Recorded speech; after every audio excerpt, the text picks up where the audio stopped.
Hello and welcome back to Thrive with Grace podcast. I am your host, Kat, and I am so excited and elated to have you here with me today. So, today we are going to talk about the power of words.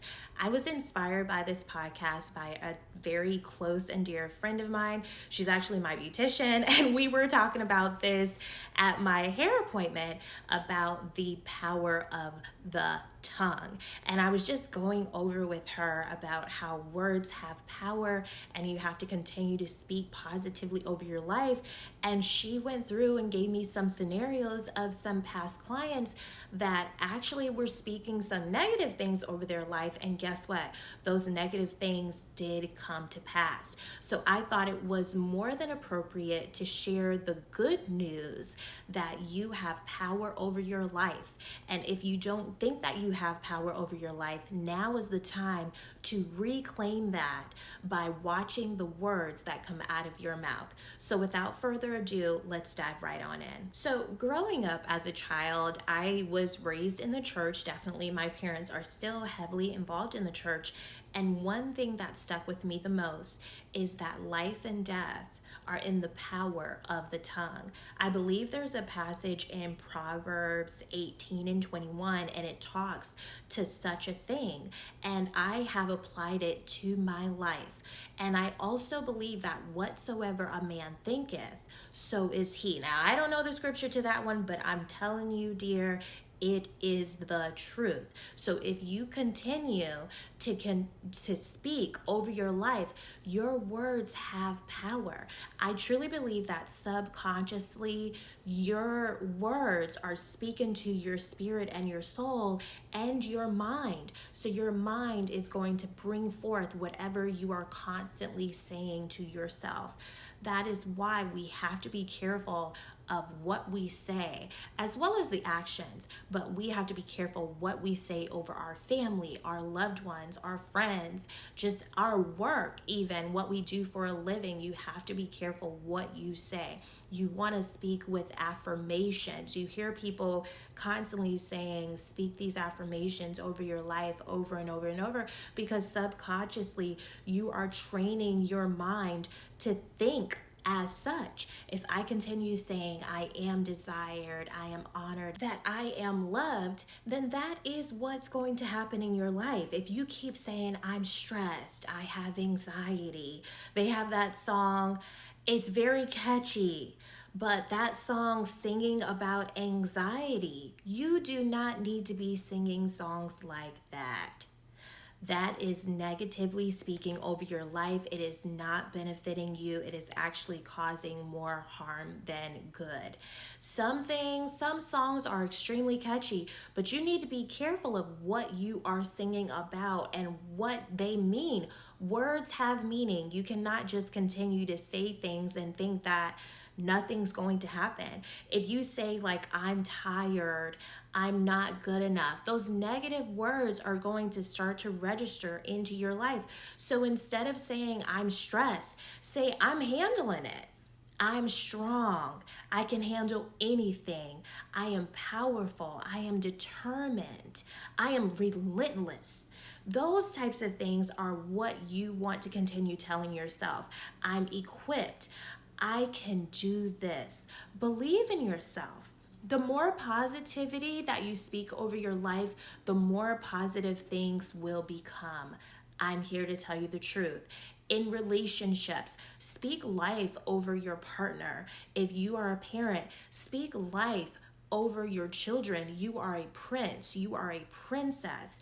You can be whatever you want to be when you grow up. Those encouraging words will live within your children. Don't say things like, oh, I can't wait till you go here. I can't wait till you leave this house, this and that. That is going to cause one, confusion. Is going to cause your little one to feel abandoned, isolated. It's going to make them feel that they are not loved by you. And I know that's not what you want. So we have to start today watching the words that are coming out of our mouth. You hear Chris Rock on the Jackie Chan? Yeah. You know what I'm talking about. But Chris Rock goes, "Do you understand the words that are coming out of my mouth?" It's just like that. You are listening to yourself every single solitary day. So you have to be careful what comes out of your mouth. Self talk will shape your identity. Your inner voice will reflect on the outside. So we talk about verbal abuse. Sister girl, honey child, boyfriend. Verbal abuse is real. I have experienced it firsthand. And I tell you what, if you hear something long enough, you will begin to believe it. If someone is verbally abusing you, we need to do our best to get out of that situation. We need to do our best to create clear boundaries. That's just one segment we can talk on another day. But today, I want you to ask yourself, if someone was talking to me the way that I talk to myself, would I allow it? The answer should be no. If you're speaking negatively to yourself and you're saying you can't do this, oh, you're not good enough, you're so tired, you're boring, you're this, you're that, those negative things that subconsciously we're thinking, you wouldn't allow anyone to speak to you like that. So why would you speak to yourself as such? That's not fair. You're not being fair to yourself. And I realize sometimes it's easier said than done. We all make mistakes and sometimes we can be extremely hard on ourselves. But let's be fair. You are human. You are not perfect. You need to do what? Give yourself some grace. While you're giving yourself some grace, encourage yourself, encourage your soul. Speak life to your soul, speak life to your spirit. Your mind will thank you.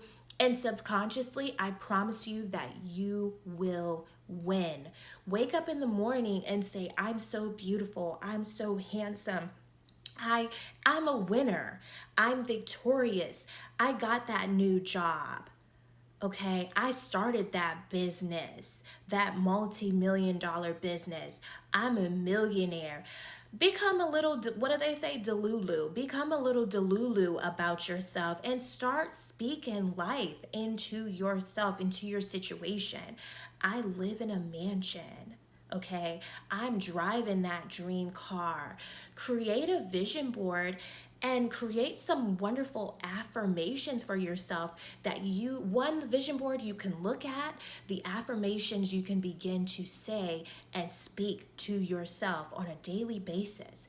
Most importantly for me, speak life over your children, starting right now, starting today. You don't know what those teachers are saying to them. You don't know what their friends, so-called friends, frenemies are saying to them. Wake up in the morning and speak life into your children. You heard it here first. Okay, because your children don't always know how to come to you with situations, but the more you encourage them, the easier it will be for them. They'll say, oh, I know my daddy loves me. They'll say, oh, I know my mommy loves me. And therefore, it will be a safe space for them. And you could find out things that you never imagined that your child went through. And it starts with you. If you're speaking positively over them, I know they're going to rack your nerves sometimes. I know they're going to disappoint you sometimes. But sweetheart, they're still learning just like you are. And if someone can show you grace, you should be able firsthand to show your children grace. They're going to need it in this crazy world that we live in today. And you know what? I just said that negatively. In this wonderful, big, blue, fantastic world that we live in today. Okay, let me go ahead and check myself. It starts at home, right? Let me go ahead and check myself and start speaking life into the wonderful world that I live in. It starts at home. Okay, so I just want to encourage you. Start saying things like, I can do all things through Christ, which strengthens me. Start saying things that I am more than a conqueror. Start saying things like, I am fearfully and wonderfully made. Start saying wonderful things like, I'm fantastic. I'm gorgeous. I'm beautiful. I'm majestic. I'm a queen. I'm a king. Start saying things like, I am the head. I'm not the tail. Start saying things like, I am above. I am not beneath. Start saying things like, the first shall be last and the last shall be first. Start saying things like, the wealth of the wicked is stored up for the righteous. You hear me? Okay? We're going to start speaking life over each other and one another. So I'm closing out. I hope this podcast was beneficial towards you. It certainly helped me and encouraged me. And if you know someone that needs this type of encouragement, please don't hesitate to share this episode with them. Your support means everything to me. And if no one has told you yet, I love you. You are valued, you are important, and you are loved. Until the next time, peace.